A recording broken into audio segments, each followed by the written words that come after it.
Contohnya JE, kita dah tahu JE kan. Sejak JE ni, ramai tahu orang Cina di Malaysia tak makan kerbau pendek lagi. Kerana JE saja. Mereka tahu Kingzil ini senang membawa penyakit. Kerana dia punya sikap, dia punya behavior, dia punya attitude. Jadi dia makan apa yang dia dah buang.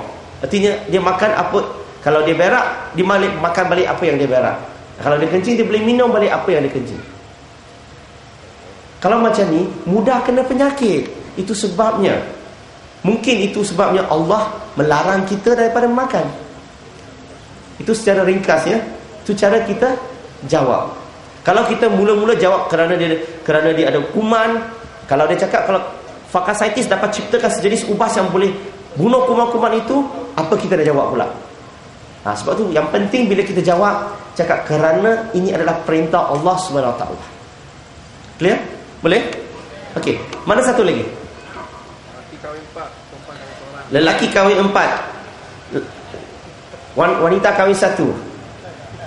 Okey ke tak okey bagi lelaki? Okey. Macam ni. Bila cakap tentang poligami, saya kena terangkan poligami dulu ya. Poligami adalah satu sistem perkahwinan, iaitu seorang lelaki ataupun seorang wanita mempunyai lebih daripada satu pasangan. Kalau seorang lelaki mempunyai lebih daripada satu pasangan, yang perkataan yang tepat dipanggil polygyny. Tetapi kalau wanita mempunyai lebih daripada satu pasangan, dipanggil polyandry. Itu perkataan yang tepat. Okey. Nah, saya gunakan poligami saja. Okey, poligami. Si poligami dalam Islam, okey, sebenarnya bukan diperkenalkan oleh agama Islam. Islam tidak memperkenalkan poligami. Ramai orang keliru. Dia ingatkan Islam yang memperkenalkan poligami. Itu tidak benar. Poligami wujud sebelum kedatangan Nabi Muhammad SAW. Islam datang hanya letak satu limit kepada poligami. Maksimum 4 limit.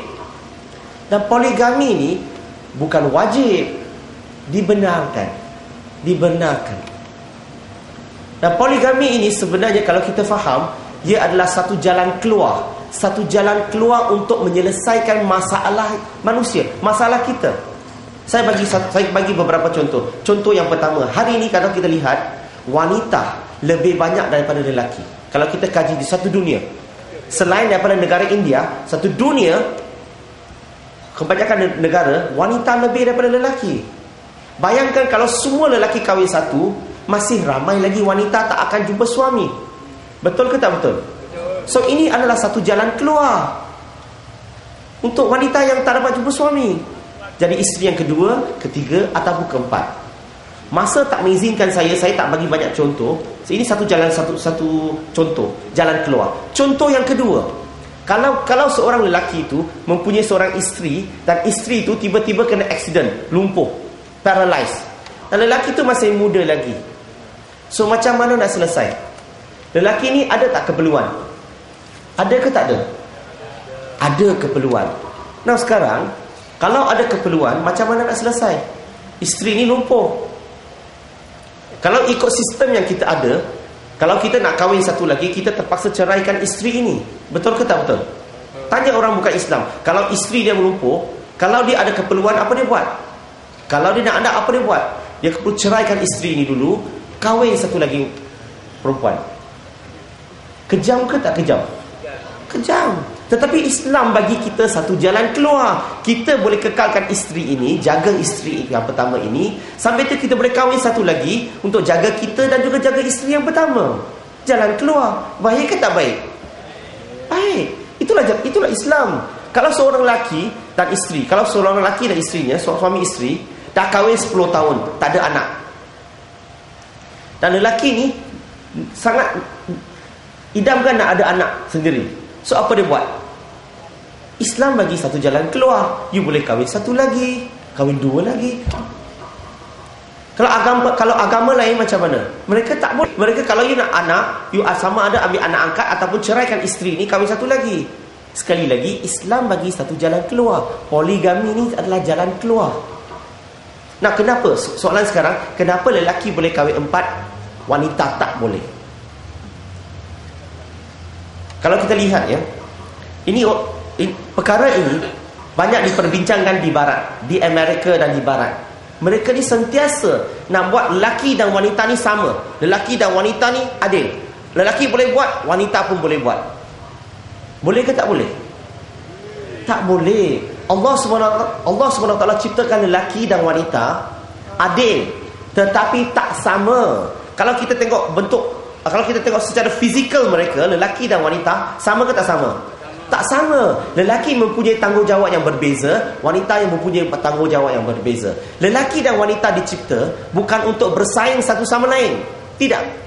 Lelaki dan wanita dicipta adalah untuk melengkapi satu sama lain, memenuhi satu sama lain, bukan untuk bersaing satu sama lain. Di barat mereka nak bersaing. Macam mana nak bersaing? Kalau lelaki boleh buat, wanita pun boleh buat, kita test, tengok boleh tak? Kita cuba test.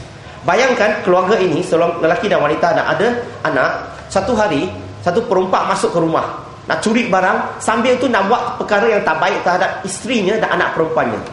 Sebagai seorang suami, kalau nampak perompak masuk rumah, apa kita buat? Pandang dia saja, bagi salam, Assalamualaikum. Kita akan lawan dia kan, suami. Kalau perompak masuk rumah, apa dia buat? Lawan. Alhamdulillah, you kuat hari ini, you menang. Pencuri itu pun lari, perompak pun lari. 3 bulan kemudian datang lagi seorang perompak, pencuri. Sama juga, nak curi barang, nak buat sesuatu yang tak baik terhadap anaknya dan anak perempuannya dan isterinya. Sebagai suami, apa you buat? Tak boleh lawan. Untuk melakukan adil, you kena cakap dengan isteri kamu, isteri, masih ingat lagi tak 3 bulan lalu abang telah menghalau seorang perompak? Untuk melakukan adil, kali ini isteri punya turn pergi lawan. Ini barat mereka yang cuba nak buat begitu. Masuk akal ke tak masuk akal? Kalau suami cakap macam tu, isteri jawab apa? Baiknya suami ni, abang masih ingat ke abang, tahun lepas saya melahirkan anak bagi kamu, tahun ini abang lahirkan anak bagi saya. Kalau ini nak adil, tak boleh adil kan? Sebab itulah dalam Islam jelas, Allah ciptakan lelaki dan wanita adil, tetapi tak sama. Bukan bersaing satu sama lain, tetapi melengkapi satu sama lain. Nah, kenapa lelaki boleh kahwin 4, wanita tak boleh? Poin pertama adalah dalam Islam, kalau seorang lelaki dan wanita, seorang lelaki mempunyai 4 isteri, kita boleh tahu siapa bapanya dan siapa maknya dengan jelas. Setuju ke tak setuju? Setuju tak? Kalau seorang lelaki ada 4 isteri, berapa isteri? 4 isteri. Kita tahu siapa bapanya, kita tahu siapa maknya dengan jelas. Tak ada masalah. Tetapi kalau seorang isteri ada 4 suami, masalah ada sedikit. Sebab kita tahu siapa maknya, kita tak pasti mana satu bapanya. Sebab keempat-empat suami ini ada sumbangan. Tahu sumbangan ada berjihad dengan dia. Itu sebabnya Allah tak benarkan wanita kahwin lebih daripada 1. Bayangkan kalau anak yang dilahirkan, isteri ini ada 4 suami ini, tak tahu siapa bapanya. Anak tu nak bin apa? Bin A, bin B, bin C, bin D. Satu anak yang ada 4 bin tu panggil anak apa? Pergi sekolah kena kacau tak? Kena ejek tak? Kena. Itu sebab Allah tak benarkan. Poin yang kedua, kenapa Allah benarkan lelaki kahwin lebih daripada 1, wanita tak boleh? Kerana wanita ni ada datang bulan. Betul ke tak betul? Bayangkan seorang lelaki ada 4 isteri. Kalau 2 isteri datang bulan, tak ada hal. Ada 2 lagi. Ada masalah? Tak ada masalah. Bayangkan kalau seorang isteri ada 4 suami. Isteri datang bulan, 4 suami ni nak buat apa? Berpuasa 7 hari lagi. Sebab yang ketiga, kajian sains telah membuktikan bahawa kalau seorang lelaki mempunyai 4 isteri dan mereka tak curi makan, tak ada hubungan luar, bersih, kalau mereka ada hubungan, peluang untuk mereka dapatkan penyakit kelamin sangat minimum.